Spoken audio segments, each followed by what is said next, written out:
Welcome. I would like to present our publication called Improved State Propagation through AI-based preprocessing and downsampling of high-speed inertial data at this year's IEEE International Conference on Robotics and Automation.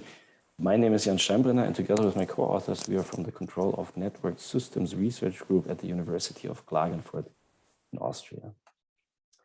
What was our motivation? We wanted to improve state propagation for dynamic 6 degree of freedom systems, such as unmanned aerial vehicles, in a classical filter by preprocessing the raw inertial data with AI methods. And in doing so, we wanted to retain real-time capability by only requiring short inertial data sequences for prediction, and in turn maintaining a useful prediction rate for the classical state propagation step. The basic setup is shown here. We have an initial estimate of our state variables, then we collect the raw IMU samples. We always pass a certain number of raw IMU samples to our networks. In our case, we always passed 8 raw IMU samples to our networks. We evaluated 2 different network types, a long short-term memory-based network and a transformation encoder-based network. In both cases, the networks always put out one predicted preprocessed IMU sample that is then used for propagation using the classical equation of motions to obtain a new estimate for the pose that can then be compared to ground truth pose and to compute an error and train the networks. To have a useful magnitude of the error for training, we always processed 20 sequences of 8 IMU samples with the networks and then computed the error and trained the networks.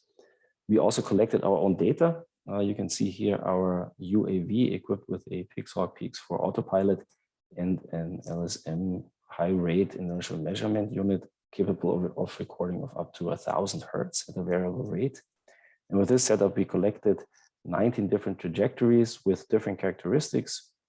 So we tried to vary the trajectories to excite different axes, but also in terms of the speed and the aggressiveness of the maneuvers to capture all the dynamics in our training data.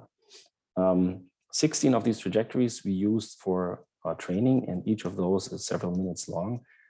So there's quite enough data. And of course, we also recorded ground truth 6 degree of freedom pose with our motion capture system at 360 Hertz to submillimetric accuracy. For the results or for the comparison, we compared our AI-based preprocessing to standard IMU propagation of the raw IMU samples. So we compare the 2 neural networks, the LSTM-based preprocessing and the transformation encoder-based preprocessing, to standard IMU propagation on a dedicated validation data set shown here on the bottom left. And on the right, you can see the mean position, mean square error on this validation data set for various different propagation lengths, propagation times. And you can see that both AI-based methods significantly outperform the standard IMU propagation of the raw IMU samples, also for very long propagation times, with the LSTM-based model showing the overall best performance. This means that with the AI-based preprocessing, we can afford lower rate pose update sensors and still retain the same performance in our filter framework. Thank you.